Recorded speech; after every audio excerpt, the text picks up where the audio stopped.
Depuis l'adoption de la loi Transition énergétique pour la croissance verte en 2015, l'économie circulaire est un objectif à atteindre au niveau national. 10 ans plus tard, les entreprises industrielles se sont-elles réellement engagées dans cette transition? C'est l'objet de cet entretien avec Caroline Granier. Bonjour. Bonjour. Co-autrice de l'ouvrage Industrie circulaire, esquisse d'une transformation, publié par la Fabrique de l'Industrie. Alors tout d'abord, Caroline, première question, et c'est toujours la même. Comment avez-vous réalisé cette étude? Quelle est la méthodologie? Alors l'idée de cette étude était d'aller à la rencontre des industriels.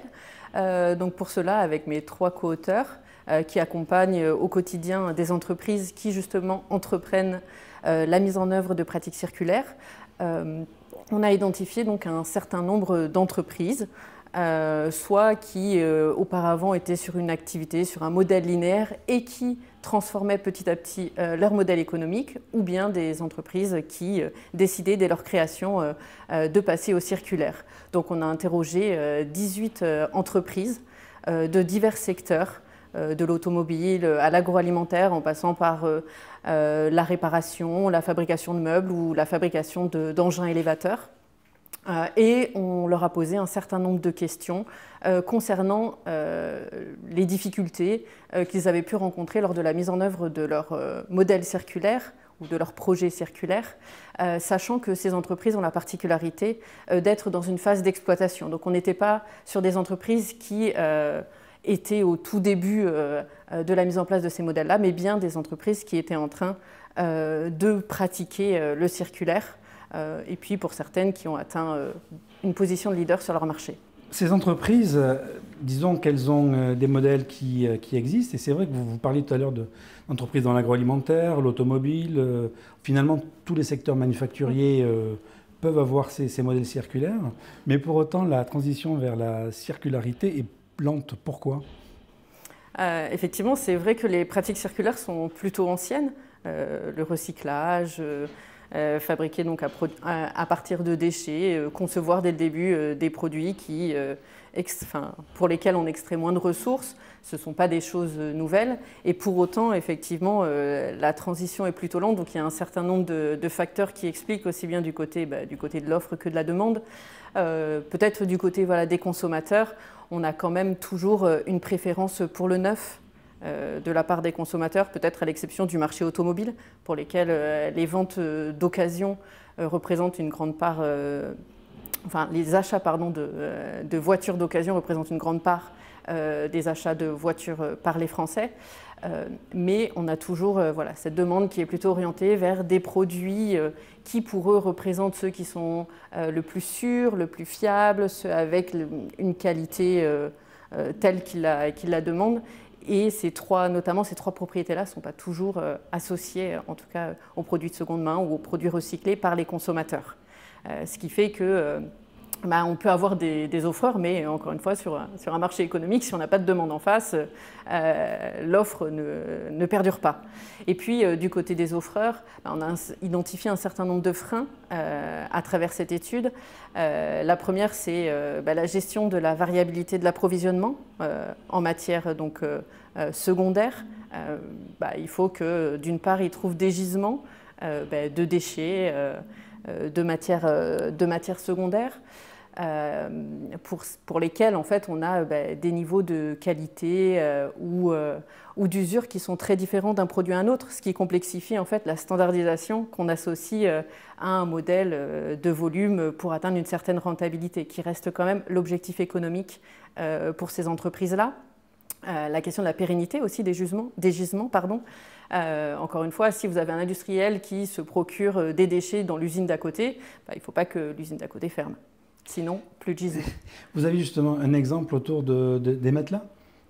Oui, dans le cadre de l'étude, on a interrogé Recyc Matelas, qui est aujourd'hui le leader français du recyclage de matelas, à travers notamment la filière REP, responsabilité élargie des producteurs. Ils s'approvisionnent dans un certain nombre de points de vente, donc ça leur permet de collecter un volume suffisant de matelas qui peuvent ensuite trier et traiter de manière à récupérer les différents composants afin derrière de favoriser le recyclage. Alors vous parliez aussi d'un level playing field encore à consolider. Racontez-nous un petit peu. C'était quelque chose qu'on a retrouvé dans chacun de nos entretiens, c'est la demande de la part des industriels d'un certain niveau de réglementation, justement pour leur permettre de passer à l'échelle. Encore une fois, il faut que les règles s'appliquent à tous de manière similaire pour qu'il y ait une incitation pour les entreprises à aller sur ce marché-là et à grandir. Donc aujourd'hui, ça se passe beaucoup à l'échelle européenne, comme beaucoup de marchés économiques en France. On a différentes directives qui ont été mises en place, donc notamment à travers le recyclage, par exemple le recyclage de batteries électriques notamment, ou d'autres produits, mais leur entrée en vigueur déjà prend du temps. Et puis, pour voir les effets de ces réglementations-là et de ce marché européen, il va falloir attendre encore quelques années pour voir les effets. Alors, d'après l'étude, d'après les gens que vous avez pu écouter et récupérer un petit peu leur doléance, quelles sont selon vous les prochaines étapes pour que ce marché puisse un jour décoller ? Un frein qu'on a aussi identifié à travers cette étude, c'est le frein des compétences, mais qui n'est pas propre aux industries circulaires. À la fabrique, on le voit sur le secteur industriel de manière générale. On manque de personnes en formation et ça touche plus généralement l'attractivité de l'industrie. Donc il faut que ces industries circulaires soient attractives et deux, qu'on puisse former aux nouvelles compétences parce que, encore une fois, selon quel modèle circulaire on met en place, recyclage, éco-conception, derrière il peut y avoir des compétences extrêmement différentes. Rien que le fait de savoir trier des déchets et de sélectionner les bons produits suppose une connaissance des différents composants du produit. Et donc, ici, ça suppose qu'on ait formé ces personnes-là. Après, sur le recyclage des panneaux photovoltaïques, ça suppose de savoir quoi faire avec le silice collecté, le silicium collecté, etc. Donc, il faut d'abord mettre en place les compétences pour mettre en œuvre ces pratiques circulaires. La seconde chose, c'est aussi de